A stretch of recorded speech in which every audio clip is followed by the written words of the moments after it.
আসসালামু আলাইকুম। জানিয়ে দেব আমাদের হাতে থাকা সর্বশেষ আপডেট আন্তর্জাতিক সংবাদ। ভারতের ভবিষ্যৎ যুদ্ধের প্রস্তুতি, কিসের ভয়ে কিসের ইঙ্গিত। আরো জানিয়ে দেব ইরান ব্যাপকভাবে রাডার ও ক্ষেপণাস্ত্র ব্যবস্থা উন্নত করছে। অন্যদিকে নিউ ইয়র্কে ব্যাপক হামলা চালানোর পরিকল্পনা, পাকিস্তানি গ্রেপ্তার। আরো জানিয়ে দেব জেনিন থেকে কট্টর ইসরায়েলি সেনা প্রত্যাহার, স্বাভাবিক হচ্ছে জীবনযাত্রা। অন্যদিকে ড্রোন ও রকেট দিয়ে কট্টর ইসরায়েলের সামরিক ঘাঁটিতে আঘাত করল হিজবুল্লাহ। এবং সর্বশেষ জানিয়ে দেব মিয়ানমারের জান্তার বিমান হামলায় শিশুসহ নিহত 11 জন। শুনছিলেন সংবাদ শিরোনাম, এখন বিস্তারিত। তবে তার আগে জানিয়ে দিন কে কোথা থেকে আমাদের ভিডিওটি দেখছেন এবং শুনছেন। ভালো লাগলে অবশ্যই লাইক এবং শেয়ার দিতে ভুলবেন না এবং চ্যানেলটি সাবস্ক্রাইব করে আমাদের পাশেই থাকবেন। ইরান ব্যাপকভাবে রাডার ও ক্ষেপণাস্ত্র ব্যবস্থা উন্নত করছে। ইসলামী প্রজাতন্ত্র ইরানের সশস্ত্র বাহিনীর এয়ার ডিফেন্স ফোর্সের commander brigadier general Ali Reza Sabahi Fard বলেছেন, তার দেশ এই অঞ্চলের শীর্ষ বিমান প্রতিরক্ষা শক্তিতে পরিণত হয়েছে এবং ব্যাপকভাবে রাডার ও ক্ষেপণাস্ত্র ব্যবস্থা উন্নত করছে। তার বাহিনী এখন যে কোনো আকাশ হুমকি মোকাবেলায় পুরোপুরি প্রস্তুত রয়েছে। গত শুক্রবার ইরানের উত্তর পূর্ব বিমান প্রতিরক্ষা অঞ্চল সফরে গিয়ে জেনারেল আলী রেজা সাবাহি ফার্দ এসব কথা বলেছেন। তিনি বলেন, দেশের প্রতিরক্ষা সক্ষমতা জোরদার করার সাথে সামঞ্জস্য রেখে বিমান প্রতিরক্ষা বাহিনী তার রাডার এবং ক্ষেপণাস্ত্র ব্যবস্থা উন্নত করার জন্য ব্যাপক ভিত্তিক ক্ষেপণাস্ত্র নিয়েছে। তিনি বলেন, সশস্ত্র বাহিনীর অন্যান্য বিভাগের সাথে যৌথ কৌশলে দেশের আকাশসীমা রক্ষার জন্য বিমান প্রতিরক্ষা বাহিনী সম্পূর্ণভাবে প্রস্তুত। জেনারেল সাবাহি ফার্দ জোর দিয়ে বলেন, প্রতিরক্ষা খাতে বিশেষ করে আকাশ প্রতিরক্ষা বিভাগে ইরান যে মাইল ফলক স্পর্শ করেছে তা দেশীয় বিশেষজ্ঞদের বছরের পর বছর প্রচেষ্টা এবং এই খাতে উল্লেখযোগ্য বিনিয়োগের ফল। তিনি বলেন, এই অগ্রগতি ইরানের আকাশ সীমার নিরাপত্তাকে ব্যাপকভাবে বাড়িয়েছে এবং যে কোনো বিমান হুমকি মোকাবেলার বিরুদ্ধে পূর্ণ প্রস্তুতি নিশ্চিত করেছে। সূত্র পাস টুডে। নিউ ইয়র্কে ব্যাপক হামলা চালানোর পরিকল্পনা, এক পাকিস্তানি গ্রেপ্তার। যুক্তরাষ্ট্রের নিউ ইয়র্ক সিটির ব্রুক লাইনে এক ইহুদি সেন্টারে ব্যাপক হামলা চালানোর পরিকল্পনার দায়ে কানাডায় একজন পাকিস্তানি নাগরিককে গ্রেপ্তার করা হয়েছে। গত বছরের 7 অক্টোবর ইসরায়েলে অতর্কিত হামলা চালিয়েছে ফিলিস্তিনি সশস্ত্র গোষ্ঠী হামাস। এর 1 বছর পূর্তি এই পাকিস্তানি যুক্তরাষ্ট্রে ইহুদিদের উপর হামলার পরিকল্পনা করছে বলে অভিযোগ। খবর টাইমস অফ ইসরায়েল ও ওপির। মার্কিন অ্যাটর্নি জেনারেল ম্যারিক গারল্যান্ড বলেছেন, মোহাম্মদ শাহবাজের খান কানাডা থেকে নিউ ইয়র্ক সিটি যাওয়ার চেষ্টা করেছেন। তিনি জঙ্গি গোষ্ঠী আইএসের নামে যত বেশি সম্ভব ইহুদিদের হত্যার পরিকল্পনা করেন। 20 বছর বয়সী এই পাকিস্তানিকে গত 4 সেপ্টেম্বর আটক করা হয়। প্রতিবেদনে বলা হয়েছে, মোহাম্মদ শাহবাজ সন্ত্রাসী গোষ্ঠীকে বস্তুগত সহায়তা ও রিসোর্স সরবরাহ চেষ্টার অভিযুক্ত। গারল্যান্ড এক বিবৃতিতে বলেছেন, যেমনটি আমি গতকাল কানাডায় জননিরাপত্তা বিষয়ক মন্ত্রীকে বলেছিলাম, এই বিষয়ে তাদের গুরুত্বপূর্ণ আইন প্রয়োগকারী সংস্থার পদক্ষেপের জন্য আমরা কানাডিয়ান পার্টনারদের প্রতি গভীরভাবে কৃতজ্ঞ। মার্কিন কর্তৃপক্ষের পক্ষ থেকে বলা হয়েছে, মোহাম্মদ শাহবাজ খান গত বছরের নভেম্বর থেকে আইএসের প্রোপাগান্ডামূলক ভিডিও ও তার সমর্থন বিভিন্ন জনের সঙ্গে শেয়ার করা শুরু করেছেন। মোহাম্মদ 2 জন গুপ্তচর কর্মকর্তার সঙ্গে বার্তা আদান প্রদানের সময় নিশ্চিত করেছেন যে যুক্তরাষ্ট্র ইহুদি সেন্টারে তিনি সহ আইএসের সমর্থক হামলার পরিকল্পনা করেছেন। এজন্য তিনি প্রয়োজনীয় অস্ত্র খুঁজছেন। কানাডায় বসবাসকারী এই পাকিস্তানি আরও জানায়, তিনি কানাডার সীমান্ত পেরিয়ে যুক্তরাষ্ট্র প্রবেশ করবেন এবং 7 অক্টোবর বা 11 অক্টোবর হামলা চালাবেন। জেনিন থেকে ইসরায়েলি সেনা প্রত্যাহার, স্বাভাবিক হচ্ছে জীবনযাত্রা। অধিকৃত পশ্চিম তীরের জেনিন শহর থেকে তাদের সেনা প্রত্যাহার করে নিচ্ছে দখলদার ইসরায়েলি বাহিনী। টানা দিনের অভিযানে পশ্চিম তীরে 36 জন নিহত হয়েছেন। তবে বৃহস্পতিবার রাত থেকে সেনা প্রত্যাহার শুরু করে ইসরায়েলি বাহিনী। এরপরই সেখানে স্বাভাবিক জীবনযাত্রা ধীরে ধীরে ফিরে আসতে শুরু করেছে।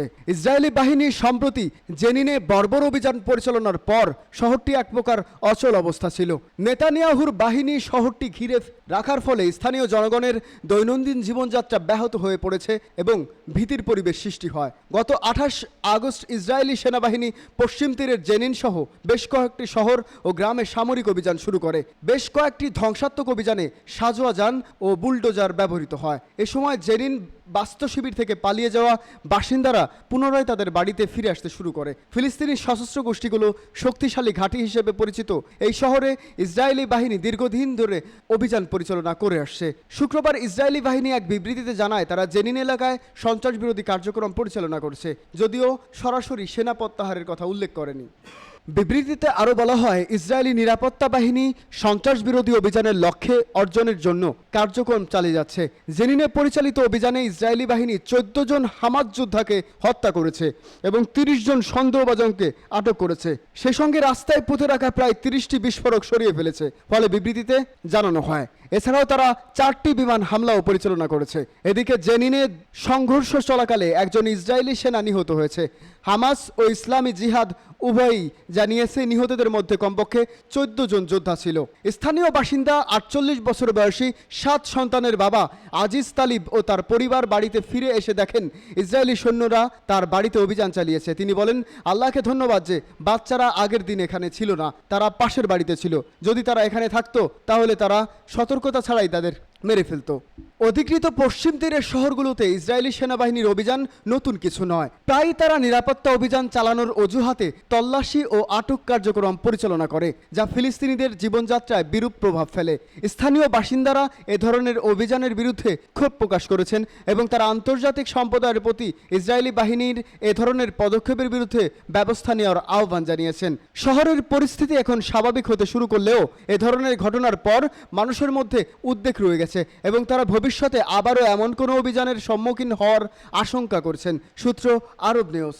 ড্রোন ও রকেট দিয়ে ইসরায়েলের সামরিক ঘাঁটিতে আঘাত করল হিজবুল্লাহ। লেবাননের ইসলামী প্রতিরোধ আন্দোলন হিজবুল্লাহর যোদ্ধারা ড্রোন ও রকেটের সাহায্যে ইহুদিবাদী কট্টর ইসরায়েলের সামরিক ঘাঁটিতে কয়েক দফা হামলা চালিয়েছে। ফিলিস্তিনের অবরুদ্ধ গাজা উপত্যকায় বর্বর আগ্রাসন এবং দক্ষিণ লেবাননে হামলার জবাবে হিজবুল্লাহ এসব হামলা চালিয়েছে। এক সংক্ষিপ্ত বিবৃতিতে হিজবুল্লাহ বলেন, সংগঠনের যোদ্ধারা এক স্কোয়াডন কামিকাজে ড্রোন এবং BM-21 গ্রাজ রকেট দিয়ে ইসরায়েলের রামতলি সামরিক ঘাঁটিতে হামলা চালায়। হিজবুল্লাহ দাবি করেছেন তাদের ড্রোন ও রকেট নিখুঁতভাবে কাঙ্ক্ষিত লক্ষ্যবস্তুতে আঘাত হানে। হিজবুল্লাহর যোদ্ধারা ইসরায়েলের আল শাহল ব্যাটালিয়নের সদর দপ্তর ড্রোন দিয়ে হামলা চালায়। এছাড়া ইয়ারা ব্যারাকের দক্ষিণে নতুন প্রতিষ্ঠিত ওয়েস্টার্ন ব্রিগেড 300 সদর দপ্তরেও হামলা চালায় হিজবুল্লাহ। দক্ষিণ লেবাননের সীমান্তবর্তী শহরগুলোতে ইহুদিবাদী ইসরায়েল মাঝে মধ্যে হামলা চালিয়ে আসছে। হিজবুল্লাহ বলছে এই হামলার মধ্য দিয়ে ইসরায়েলের এসব অপরাধের জবাব দেওয়া হবে। এদিকে তাইহাত পাহাড়ের একটি সেনা সমাবেশে হিজবুল্লাহ যোদ্ধারা এক ঝাঁক রকেট দিয়ে হামলা চালিয়েছে। এর পাশাপাশি ইসরায়েলের আল মালিকিয়া শহরেও গোলাবর্ষণ করেছে হিজবুল্লাহ যোদ্ধারা। সূত্র পার্স টুডে।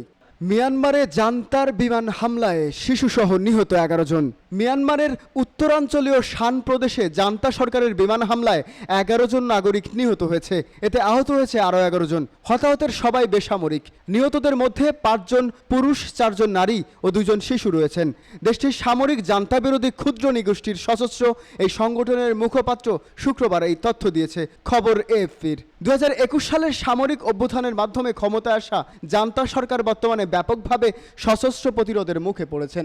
দেশটির সৈন্যদের বিরুদ্ধে বেসামরিক সম্প্রদায়ের বিরুদ্ধে শাস্তিমূলক তৎপরতা হিসেবে আকাশপথে হামলাসহ কামানের গোলা ব্যবহারেরও অভিযোগ রয়েছে। এ বিষয়ে লো ইয়াও নামে তাং ন্যাশনাল লিবারেশন আর্মির একজন সদস্য বার্তা সংস্থা AFPকে বলেন, বৃহস্পতিবার রাত 1টায় নামখাম অঞ্চলের 2টি এলাকায় বোমাবর্ষণ করে সরকারি বাহিনী। তিনি জানান এই হামলায় 11 জন নিহত হয়েছে এবং আহত হয়েছে আরও 11 জন। তিনি আরও জানান হামলায় স্থানীয় একটি রাজনৈতিক দলের অফিস ধ্বংস করে দেওয়া হয়েছে। নিহতদের মধ্যে 5 জন পুরুষ, 4 জন নারী ও 2 জন শিশু রয়েছে। গত বছর কয়েক সপ্তাহের ব্যাপক সংঘর্ষের পর TNLL সরকারি বাহিনীর কাছ থেকে নামখাম অঞ্চলটি দখল করে নেয়। এই অঞ্চলটি চীনের ইউনাম প্রদেশের সীমান্ত থেকে মাত্র 5 কিলোমিটার দূরে অবস্থিত। হামলার পর সামাজিক যোগাযোগ মাধ্যমে প্রকাশিত ছবিতে দেখা যায় লোকজন ধ্বংসস্তূপের ভেতর থেকে প্রয়োজনীয় জিনিসপত্র খুঁজে বেড়াচ্ছেন। এই ভিডিওতে ধ্বংস হয়ে যাওয়া একটি ভবনও দেখা যায়। TNLA স্থানীয় বাসিন্দাদের আরও বিমান হামলার বিষয়ে সতর্ক করে দিয়ে বলেছেন, লোকজন ইচ্ছা করলে নিরাপদ স্থানে সরিয়ে যেতে পারে, এক্ষেত্রে তাদের বাধা দেওয়া হবে না। তবে ঘটনার বিষয়ে জান্তা সরকারের পক্ষ থেকে কেউ কথা বলতে রাজি হয়নি। গত বছর থেকে শান প্রদেশের নৃগোষ্ঠীগুলোর বিভিন্ন সশস্ত্র গ্রুপ সরকারি বাহিনীর সঙ্গে ব্যাপক মাত্রায় সংঘর্ষে জড়িয়ে পড়ে। এসব সংঘর্ষে মিয়ানমার সামরিক বাহিনী বেশ কিছু এলাকার নিয়ন্ত্রণ হারায়। সশস্ত্র গ্রুপগুলো এদেশের আঞ্চলিক সামরিক কমান্ডো পোস্ট দখল করে নেয়। এছাড়া চীনের সঙ্গে সীমান্ত এলাকার ক্রসিংটির নিয়ন্ত্রণ নেয় তারা। ভারতের ভবিষ্যৎ যুদ্ধের প্রস্তুতি কিসের ইঙ্গিত বহন করছে? বিশ্বের বিভিন্ন প্রান্তে চলছে যুদ্ধ সংঘাত। এরই মধ্যে প্রতিবেশী দেশগুলোর সঙ্গে সম্পর্কের অবনতি হয়েছে ভারতের। অনেক বিশ্লেষকদের মতে শেখ হাসিনা সরকারের পতনের পর বাংলাদেশের সঙ্গেও নয়াদিল্লির সম্পর্ক এখন তলানিতে। এমন পরিস্থিতির মধ্যেই ভারতীয় সেনাদের ভবিষ্যৎ যুদ্ধের প্রস্তুতি নেওয়ার আহ্বান জানিয়েছেন দেশটির প্রতিরক্ষা মন্ত্রী, জানিয়ে সামাজিক যোগাযোগ মাধ্যমে চলছে নানা আলোচনা। ভারতীয় সংবাদ মাধ্যম টেলিগ্রাম জানিয়েছেন, নৌতে জয়েন্টস কমান্ডার কনফারেন্স ভারতের সশস্ত্র বাহিনীর কমান্ডারদের বাংলাদেশের বর্তমান পরিস্থিতি বিশ্লেষণ করার আহ্বান জানিয়েছেন দেশটির প্রতিরক্ষা মন্ত্রী রাজনাথ সিং। এছাড়া রাশিয়া ইউক্রেন ও ইসরায়েল হামাস যুদ্ধের দিকে নজর রাখা এবং অপ্রত্যাশিত যে কোনো কিছু মোকাবেলার জন্য প্রস্তুত থাকার আহ্বান জানান তিনি। কিন্তু হঠাৎ কেন এই আহ্বান? অনুষ্ঠানের ভাষণ দেওয়ার সময় চীন সীমান্ত এবং প্রতিবেশী অন্য দেশগুলোর পরিস্থিতি যা শান্তি ও স্থিতিশীলতার জন্য চ্যালেঞ্জ তৈরি করছে, যেসব বিবেচনা করে একটি বিস্তৃত এবং গভীর বিশ্লেষণের প্রয়োজনীয়তার উপর জোর দেন রাজনাথ সিং। প্রতিবেদন মতে যৌথ সামরিক দৃষ্টিভঙ্গি বিকশিত করার তাৎপর্য তুলে ধরে এবং উস্কানি মোকাবেলায় সমন্বিত দ্রুত এবং আনুপাতিক প্রতিক্রিয়ার উপর জোর দিয়ে ভবিষ্যৎ যুদ্ধে ভারত যেসব চ্যালেঞ্জের মুখোমুখি হতে পারে তার জন্য প্রস্তুতি নেওয়ার কথা বলেছেন রাজনাথ। ভারতের প্রতিরক্ষা মন্ত্রী বলেন, বৈশ্বিক অস্থিরতা সত্ত্বেও ভারত এক বিরল শান্তি উপভোগ করছে এবং দেশ পরিপূর্ণভাবেই এগিয়ে যাচ্ছে। তবে ক্রমবর্ধমান চ্যালেঞ্জের কারণে আমাদের সতর্ক থাকতে হবে। আমাদের বর্তমানের উপর ফোকাস করতে হবে। বর্তমানে আমাদের চারপাশেই ঘটছে এমন কার্যকলাপের উপর নজর রাখতে হবে এবং ভবিষ্যৎমুখী হামলার দিকে মনোনিবেশ করতে হবে। এর জন্য আমাদের জাতীয় নিরাপত্তা হতে হবে শক্তিশালী।